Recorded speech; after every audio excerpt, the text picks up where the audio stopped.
Political Street, we interview people doing astounding things in our community, like business owners, community leaders, and elected officials. Political Street is now a political endorsement podcast. We're here for information purposes only. So with that being said, I have a good friend of mine, Miss Shekira Dennis, that came in and blessed my presence with our podcast. So, Miss Dennis, what I do is I get a background of where you're from, and this and that. We want to go into what you do now. So, where did you grow up? So I'm a native Houstonian. I grew up in Southwest Houston. I was a bit nomadic, so I have family in Third Ward and the Sunnyside community. So basically the south side of Houston. Gotcha. What high school did you attend? I attended Westbury High School. I'm not gonna hold that against you. All right? Proud graduate of Westbury High School. Okay, gotcha. Okay, and so Shekira and I don't know if you remember this story, but you were the SGA president at the time. I do. And I had a Greek paraphernalia store called Square Biz, and so somehow you reached out to me to, I forget if it was a vending opportunity or something it was, and so that's how we met. Yes, that's exactly how we met. Student body president at Texas Southern University. PB. Okay. I can't get this straight. No. So, student body president at TSU, we were having like a student resource fair. There's something on the yard right before homecoming. And we always try to engage local business owners. So that was a great idea. And I'd heard about your business and you were already in touch with the university. So it was just great to get to know you and glad we're still in a relationship. Yes. It's been a long time. It's almost... Well, I don't want to say how long it's been, but yeah, I started Square Biz around 2008. So this had to have been like 9, somewhere from 8 2009, somewhere from there. Yeah, probably closer to 10 or 11. 10, okay. Gotcha. So after you graduated from TSU, where did Shekira land? So while I was on campus, I was very involved. I was a double major in political science and journalism, and was still kind of trying to figure out what options were ahead for me. I applied to 3 different internship programs, pun finishing undergraduate degree, and that was the Congressional Black Caucus internship program, the Texas Legislative internship program, and the White House internship program. And so, I was like, I'm going to, just cast my net wide and figure out, where it goes. And I ended up securing 2 of the 3 internship opportunities. And I was in Austin doing the TLIP program because I hadn't heard back from the White House yet. But 1 week into Austin, well, really 2 weeks, into Austin, I was contacted by the White House, and then I packed everything up. Wait a minute. So somebody from the White House actually called you and said, hey, come on. Yes, so the White House internship program. And so I was thinking that, man, they're going to pick me, but I didn't receive any notification that, I didn't make it into the internship cohort. And so I'm just like, maybe I didn't, and so all these other opportunities were coming my way. And I was like, well, I don't want to just be, kind of hanging out waiting. And so when they reached out to me, I was literally sitting in Representative Alma Allen's office, and I told her about it, and she said, you should definitely go to D.C. and have that experience. And they let me choose 3 offices that I was interested in, and I was like, I want to go into the First Lady's office. I wanted all the cute, cushy, fun offices, but I ended up in the Office of Presidential Personnel, so essentially the Human Resources Office of the White House, but it was an incredibly valuable experience. I got to vet high public interest folks. I'm not gonna lie to you, y'all. When I saw the pictures, I was jealous. Okay, but it was a good feeling to see a person I know that was in that position, you know what I mean? So, wow, congrats. Thank you. Yeah, thank you. Everybody want to know, did you meet President Obama? I met President Obama 4 times. Wow. More than any other White House intern would have the opportunity to engage because of the office I was in. So we would vet candidates for ambassadorships, for political appointments, and things of that nature, and also anyone who was receiving a special recognition from the administration. So any Presidential Medal of Freedom's honor. Gotcha. One of the most interesting people that I vetted was Anthony Fox, who was the mayor of Charlotte, North Carolina. Okay. He's the first African-American student body president at Davidson College there in North Carolina, superstar, and then went on to be the Secretary of Transportation. Wow. And so I vetted him, and I also, when I worked on President Obama's campaign as a fellow in Charlotte, North Carolina, I got to meet him and learn more about him. So it was kind of a full circle moment, for me to really kind of understand understand kind of how these things are connected and how it really aided in my experience. And so I really loved being in that department. I was grateful that I didn't get what I signed up for, but exactly what I needed. Right. Like to have a valuable experience there. So it was great. Gotcha. Wow, that's an amazing story. I didn't know all that was going on. I just saw the pictures of like your whole class that was in there. The cohort, and then we met Sonny and Bo, right? The dogs.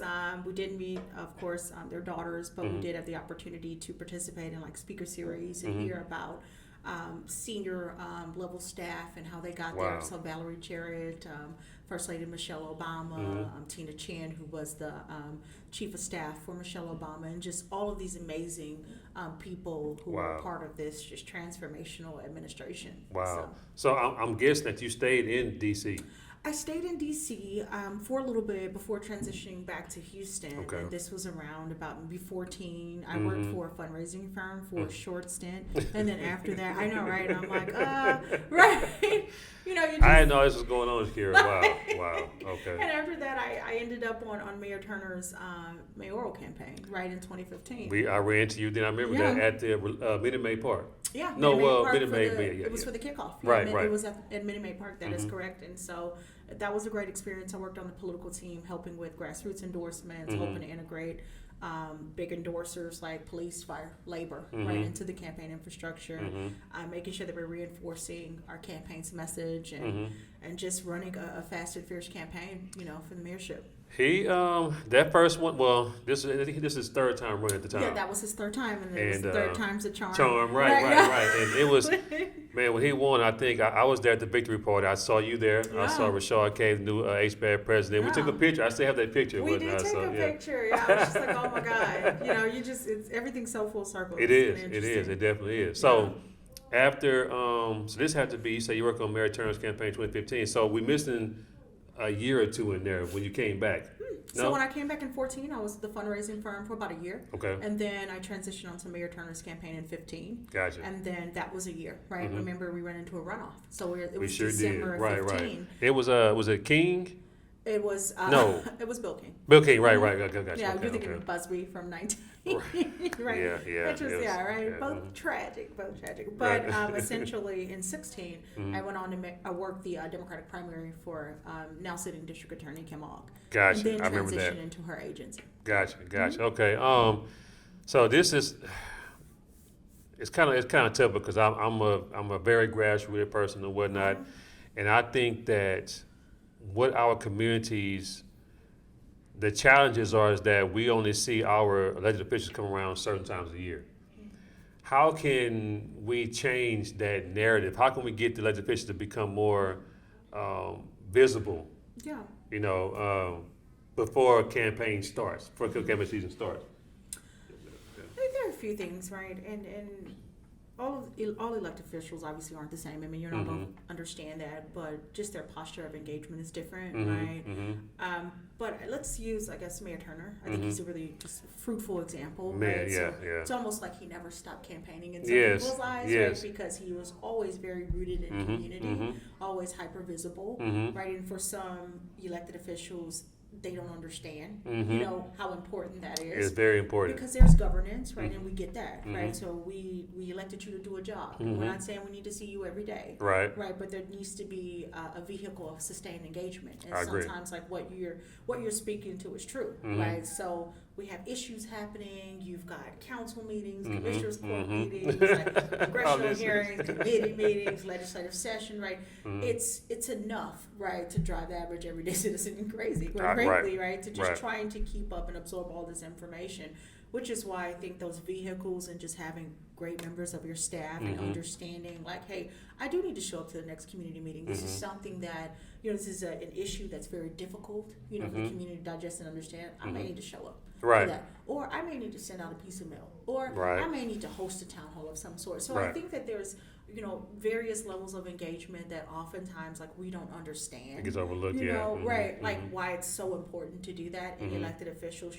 Not saying that you always have to reinforce it, but it's in understanding. Right? I agree. If you sign up for public office, you have to understand that it's not just saying, hey, these resources are there, I hope you get it. You know? Hope you sign up for it. I was just having this conversation the other day with a friend of mine who works for a small nonprofit in Fifth Ward, and we were talking about the rental assistance. Is right? Ms. Goss? It is. Okay, Tashara, shut up. So, right. so we spoke at length, and she was like, yeah, there are so many barriers, right? And it's not just putting the information out there and hoping that the folks who are impacted most get it, right? It's about making sure that they understand, right? Hey, how do I access this information? Or if you have challenges, maybe they don't have internet, right? Maybe they don't understand. Maybe there's a language barrier, right? Maybe there's something that we can be taking that next step, toward getting it done to make sure that they have everything that they need, right, to access those resources. So it's a lot of layers to it, right? And I'm with you, right? Because visibility is incredibly important. It's very important. And also just doing your job and what you really.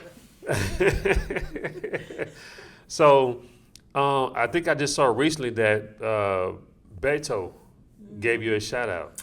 Beto, yeah. So, I think he has other aspirations of getting out there. I would love to meet him. Eventually, it's going to come. I don't know in what capacity, but it's coming. So, but what I noticed on my campaign that there was a lot of what's the word? I knew that the ground game was going to be important, right? And so I did that. But what I noticed, what happened was a lot of people were saying, you know what? Nobody has come and knocked on my door in years.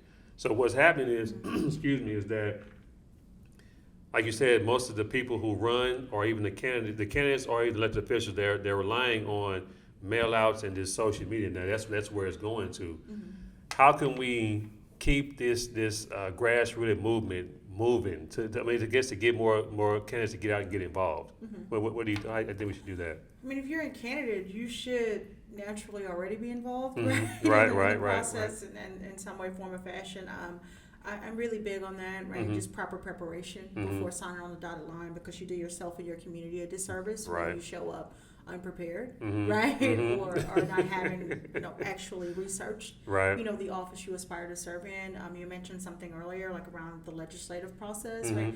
We have a part-time legislator, right? And people have to understand that process, that, it's not like a council member. It's not like a congressional member, right? Right. It's a very different existence, and you have to identify how you want to integrate into public service and what is your actual outcome, meaning how do you want to improve people's lives, because that's essentially what public service is about. I agree.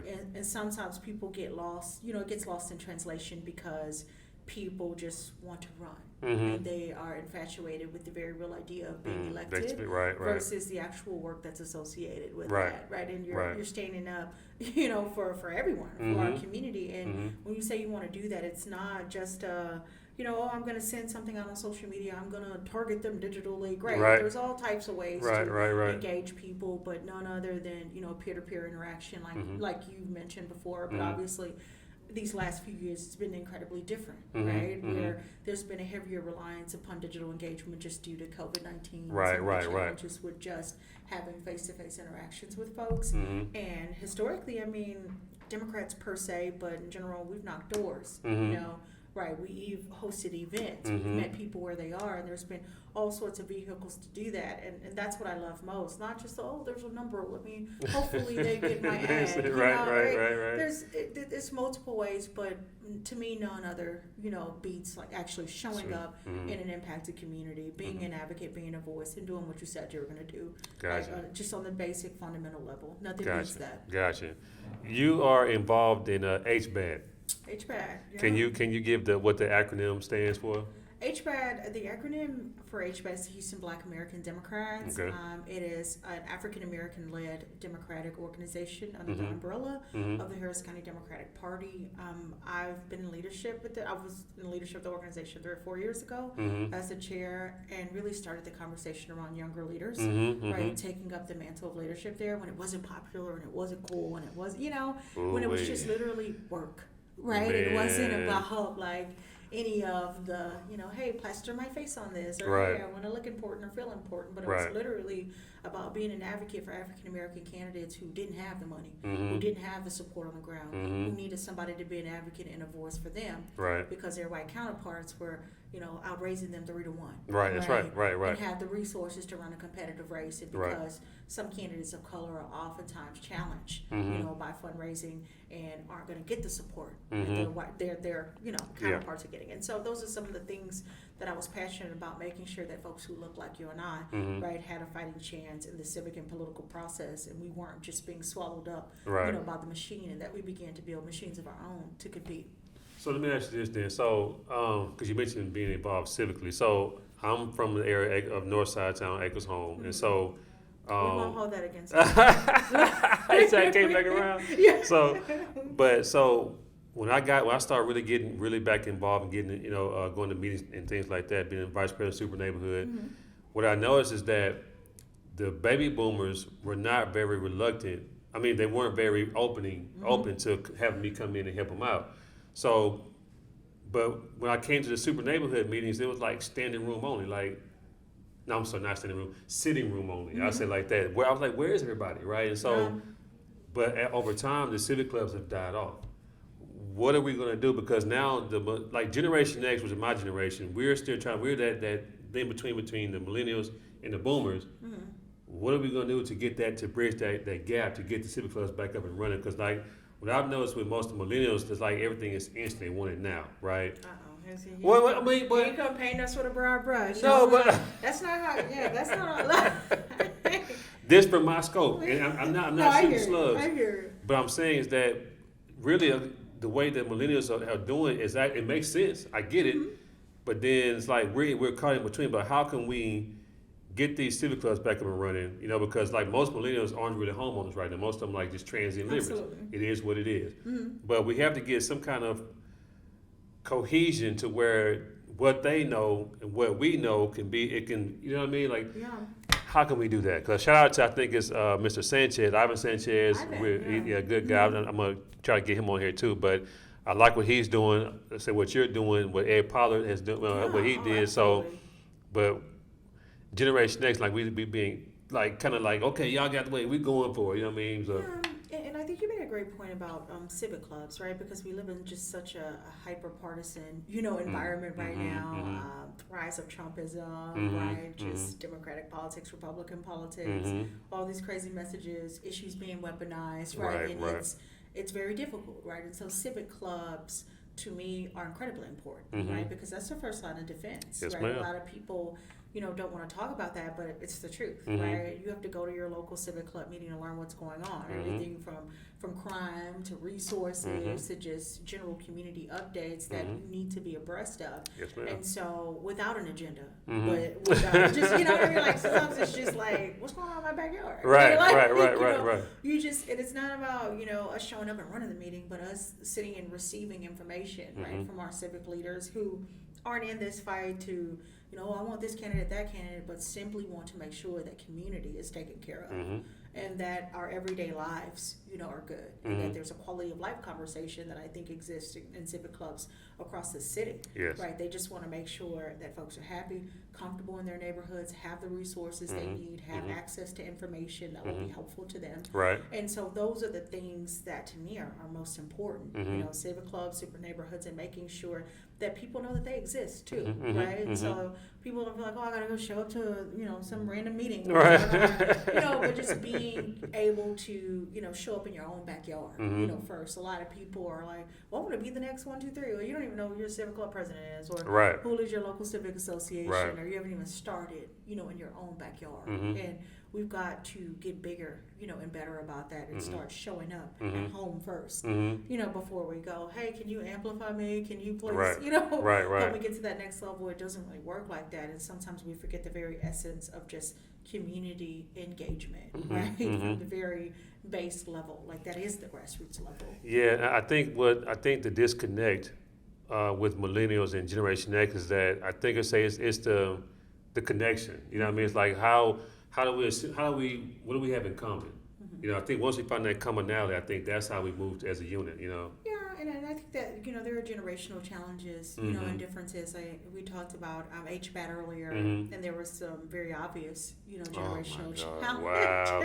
We're not going to say what happened, but it was, ooh-wee. I didn't know stuff like that was going on. But I'm going to tread lightly with this, but I understood what the change was. I knew what had to happen, because if not, this organization was basically going to just crumble and die. Oh, absolutely. You know what I mean? So I got it, but other folks didn't get it. But I think it took commitment and it took consistency, right? Did, and yes. I don't think I joined HBAD trying to be the chair of HBAD, and I don't think many of my friends did either, right? We were there in support of another young person who was in leadership at the time, but we were like, hey, this is our friend. We want to do what we can to support our friend, and we also care about the issues, and we care about our community, and we want to do more. We want to build this vehicle, and we've got something to say, right? We should have, we should take up space in this process too. Yes. And there's nothing wrong with that. And I think just that unabashedly, just not being afraid to be like, I got a position, right? Too, right? And wow. just because we're young, we shouldn't be relegated to the kiddie table as if our thoughts and our positions can't be honored because of our age. Right, and so right. There were some very real challenges that took place, but also some very real fruitful results. It was, I agree. That came out of it, but it was not just, leaving when it got tough, right? It was staying to make sure that today, as you and I speak, right, that leadership is in place. There's some iteration of infrastructure there, right? It's a reliable outlet. It is, right? I agree. And so you have to think of it through that lens, which it required foresight at that time, because we were like young kids and we're just doing a thing. And yes. You look up and you're like, okay, it all made sense, and we're better off as a result. We've endorsed the likes of a Mayor Sylvester Turner and other congressional leaders and other Black folks and other folks who weren't even of our community, but who spoke our interests, right, and who understood where we were and some of the things that meant a lot to us. So you have to really have a foresight to see that, because you say. It's going to happen where people that represent our districts aren't going to always look like us all the time. Absolutely. So I agree. So and so you have to have those inroads in those relationships. Let me check this out. So moving forward with HBAD, I know because 2020 was a crazy year. 2020 was absolutely. So how is HBAD going to move forward, and what can we do to help HBAD for one, and then how are you gonna move forward? I think HBAD is an incredible organization. They've got new leadership there. Chairman Rashad Cave. Shout out to Rashad Cave. Right. All right. Hi, Rashad. Right. So he's dynamic. He was also there, in the earlier stages. He understands the mission of the organization. He's committed, right, to doing the right thing, to centering the right people, and to leading, gotcha. In a real way. And he's from my community as well. And so I think that. He's going to do an amazing job. That's South Side, y'all. And this is the South Side. Still holding, man. The South Side still holding. So I think for HBAD, it's obviously getting involved, following them on their social platforms, staying abreast of the issues, engaging them, inviting them out, letting them know, hey, over here at Acres Homes, we're having a challenge. We could use your voice. We could use your presence. And just always being involved and supportive.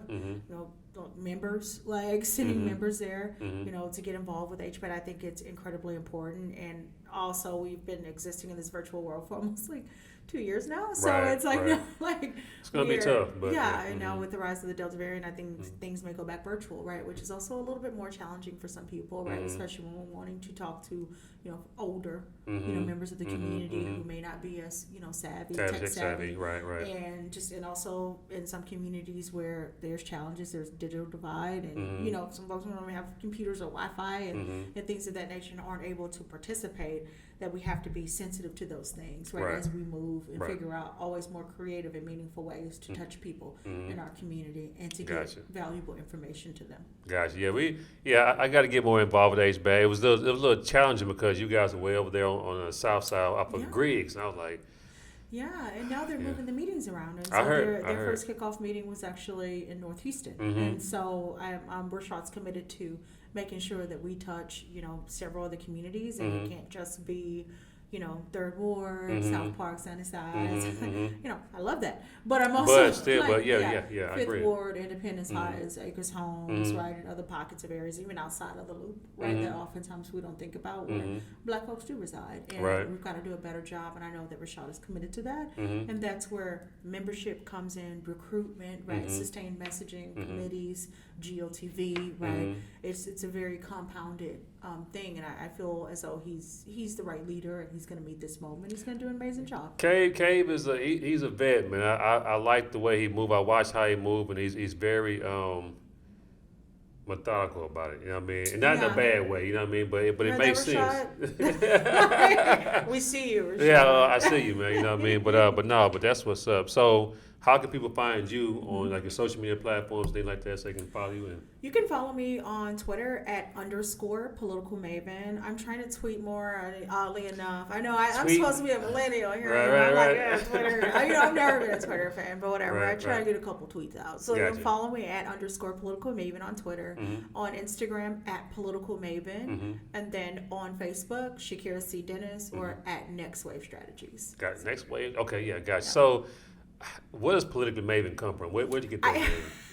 Interestingly enough, a friend of mine, we were talking and we were joking, and he was like, "You're like a political." I was like, "Maven." And then we put them together, and I was like, and then I was looking for something cool, something engaging, something that captured, something that captured what I do, what I love, and that's politics and just an information, a bastion of information and understanding of this process, and wanting that to be something cool and fun. And so that's how I came up with it. Gotcha. And no one else had it. So that's true. I don't think nobody else is going to take it. And you've actually earned that title. You have. Thank you. I certainly appreciate it. Like I said, I've seen you move. I watched you move, and just to see the circles that you're in, I said, yeah, because Shekira was doing it. You know what I mean? I appreciate that. Even and you know what? You probably remember this. We were in, I think, Fifth Ward.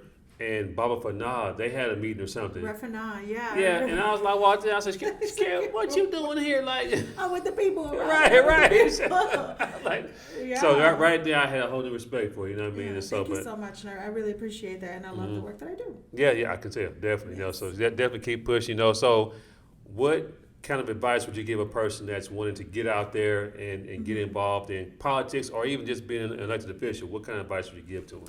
I would say just start where you are. I think we touched on this earlier. We did. In your own backyard, oftentimes people think that they have to chase that shiny person or meeting or thing, right? But start with an issue that impacts you, your family, your community directly, and get involved. Like, who controls this, right? What's the governing entity or individuals that are involved in these conversations? How can I get involved with them in their offices to advance, right, and find a solution, to this issue?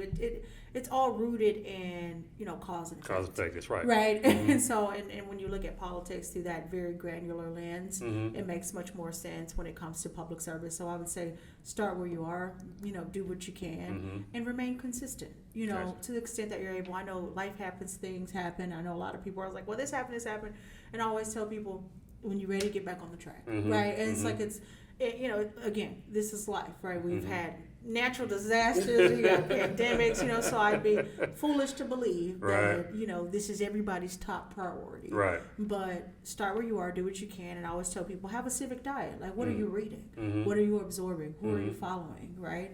That's some good advice. And that's something that I think is critically important. Like, there are folks that you can just follow on your platforms, right? That'll keep you abreast. You're a local elected leadership, right? Some influencers, advocacy groups, and organizations that are doing work on the issues that you care about and that impact your community directly. That way you're always well-rounded and you're receiving information from various mediums that are helpful to you. Maybe you missed that council meeting, right? Or maybe you missed that commissioner's court meeting, and now things are virtual, so you can go back and watch them all. Back on, right? That's true, right? There's not really very many excuses, right, for not being involved. So that would be my very base level advice. Gotcha. That way you can't give the upper level. That's going to cost. I don't want to invoice anybody. But no, really. Gotcha. No, Shekira, I really appreciate. I know we've been. You were just scheduled. You've been kind of. I know, and I wanted to be here, and I thank you for doing this because this is exactly what we need. Just platforms to be able to talk about the issues and happenings in our community in the civic and political space. And so thank you for doing what you do. Oh, thank you. Have my eyes going to start sweating, man. Don't do it. Don't do it to me. You said it. Right. But no, I appreciate so y'all make sure. Go to my YouTube channel, subscribe. I'm at 220. I need to get to 1,000. You know what I mean? So, but either way, also if you want these nice T-shirts, if you follow Political Street Movement, go to politicallystreet.org. Get your T-shirt. Also, I'm on Instagram and Facebook at Political Street. So until next time, hey, make sure to go follow Shekira. All right, look out for her, whatnot. If you know anybody that's looking to run, reach out to her, whatnot. So till next time, y'all. Peace.